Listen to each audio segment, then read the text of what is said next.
안녕하십니까. 미디어 80에 오신 것을 환영합니다.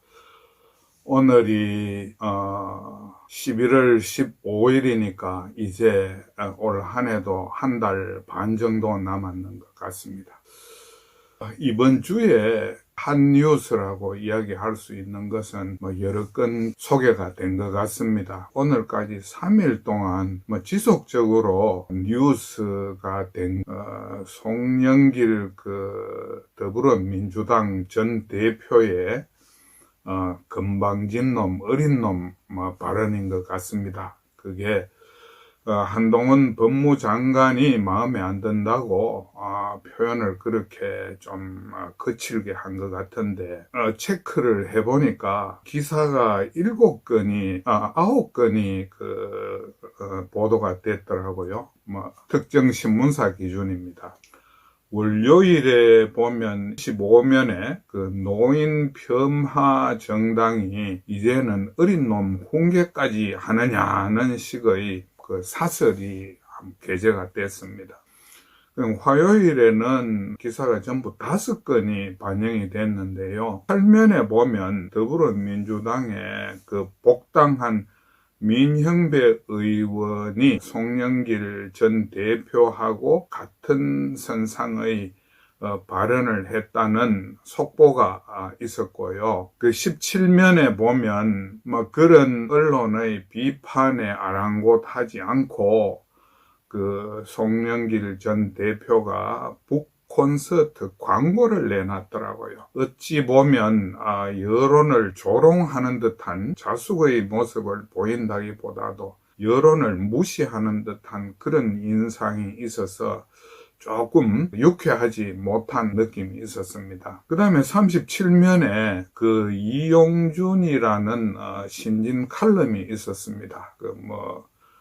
제목은 한동훈의 잘못이라고 반어법을 써놨는 칼럼이 있었고요. 39면의 사설에서도 금수완박법을 통과시켜준 민형배 의원이 내로남불식의 정치 훈계를 해서 되겠느냐, 이런 비판 기사를 실어놨습니다. 오늘 아침에 일면에 만평만 한 건이 들어갔더라고요. 오늘 칼럼 제목은 그래서 한동훈과 송영길, 챔피언은 이용준이라는 내용으로 잡아봤습니다. 전체 9건의 기사 중에 제가 볼 때는 신진 시인이고 소설가라고 하는 것 같던데요. 이용준이라는 분의 칼럼이 그 중에서 압권이다, 이런 생각이 들어요. 칼럼의 내용을 잠시 소개를 하자면, 송영길 대표라든지 지금 소위 86 운동권들이 민주화 운동을 한 적이 없다는 겁니다. 이분의 이야기는 그 사람들은 자유민주주의의 민주화 운동을 한 것이 아니고 사회주의 운동 또는 김일성 공산주의 운동을 했다라는 게 요지입니다. 그리고 김대중 정권이나 이후의 좌파 정권 때 신분 세탁을 해가지고 자신들이 과거에 했던 어떤 행위들을 민주투사로 신분 세탁을 했다. 그리고 본인이 바로 그런 아마 대학에 그때 있었던 것 같아요. 그런 현실을 체험한 사람이라고 이야기를 했습니다. 근데 이게 참 공교로운 일입니다. 제가 1980년대에 1986년, 87년 양년에 걸쳐서 신문 기자로서 대학을 출입을 했었거든요. 근데 86년, 87년이 가장 극렬한 운동권 폭력의 시기였습니다. 대학이 어느 한 날 조용한 날이 없었습니다. 그때 보면 교수를 폭행한다든지 조리를 돌린다든지 총장실을 점거하고 회의실을 점거하고 총장실에 오물을 투척하고 그야말로 대학이 완전히 난장판이었습니다. 그때 이제 전두환 정권 말기였죠. 그 전두환 정권이 적절한 대응을 못 해가지고 대학은 그야말로 해방구였고, 당시의 분위기는 제가 느낀 걸로는 그 민주화 운동이라기보다도 어설픈 공산주의 운동 그런 정도의 느낌으로 그때 그 상황을 바라보고, 참 저 사람들이 나중에 사회에 진출하면 우리 사회에 큰 그 혼란, 분탕을 치겠구나, 이런 생각을 했었거든요. 근데 그게 사실은 그대로 현실화가 된 겁니다. 그래서 제가 보기에는 한동훈과 그 송영길의 두 사람의 대화를 가장 잘 그 상황 정리를 했다라고 이야기할 수 있는 것이 바로 그 이용준 그 칼럼에서 지적한 내용이 아니겠나 싶고, 저도 사실 그 상황을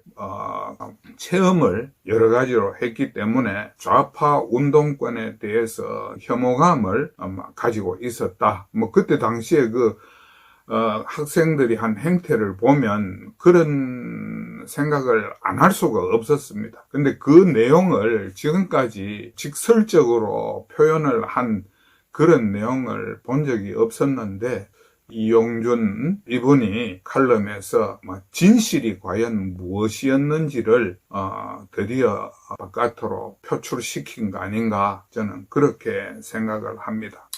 그리고 그 칼럼에서 재미있는 지적을 또 한 가지 더 했는데요. 그 조광조를 살인파가 출신이 깨끗한 사람들이 기득권 세력을 타파했는 그다라고 이제 우리가 일반적으로 알고 있지 않습니까? 그런데 이용준 칼럼의 필자는 그 조광조가 마찬가지의 기득권 세력이었다. 또 조광조의 그 살인파가 지금의 그 86 기득권 세대하고 똑같은 행태를 했다는 그런 저술도 제가 한번 읽어본 적이 있습니다. 이게 우리가요, 역사라는 것이 참 이게 허망하더라고요. 조광조를 그렇게 살인파의 종주로 만들고 또 거기에 대해서 역사의 주인공처럼 만들었지만, 그게 사실은 역사를 왜곡한 거거든요. 이 부분에 대해서는 역사학계에서 좀 더 논의가 있어야 되겠지만, 우리가 생각하는 것처럼 살인파가 그렇게 지조가 있고 그 기득권에 때묻지 않고 그런 관념하고는 거리가 멀거든요. 그게 바로 지금 우리 86세대가 꼭 그렇다는 겁니다. 그래서 제가 처음에 그 기사를 접했을 때 이런 생각이 들더라고요. 송영길 대표가 한동훈 법무부 장관한테 어린 놈이 이런 이야기를 했잖아요. 제가 그 송영길 대표보다 나이가 제법 많습니다. 그러니까 제가 봤을 때는 그 송영길 대표한테 그런 이야기를 되돌려주고 싶더라고요. 건방진 놈, 어린 놈, 이런 이야기를 되돌렸으면 하는 그런 생각이 들더라고요. 사실 세상 살아가는 게 전부 상대적인 거 아니겠습니까? 그래서 이번에 송영길 대표는 큰 실수를 한 거다, 이런 생각이 들고, 그 다음에 거기에 대해서 전혀 부끄러움이나 사람으로서의 어떤 도리에 대한 그런 마음의 부담감이라든가 이런 거를 전혀 못 느끼는 것 같아서 참 안타깝게 생각이 됩니다. 그리고 덧붙여 말씀드리고 싶은 것은, 지금 우리 사회에 내로남불이라는 말이 완전 공용어가 됐죠. 세계 어떤 사전에도 정식 단어로 채택이 됐다는데, 저 생각으로는 이 단어는 추방돼야 된다고 생각을 합니다. 왜냐하면 내로남불이라는 단어가 시비를 흐리게 하고, 정말로 나쁜 짓 한 사람을 말하자면 만화 같은 분위기를 순환시켜주는 그런 단어로 지금 잘못 사용되고 있다는 생각이 많이 듭니다. 그래서 이 단어는 분명하게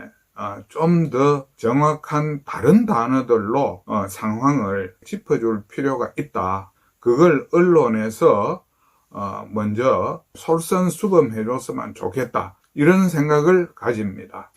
오늘 칼럼은 여기서 마치도록 하겠습니다. 감사합니다.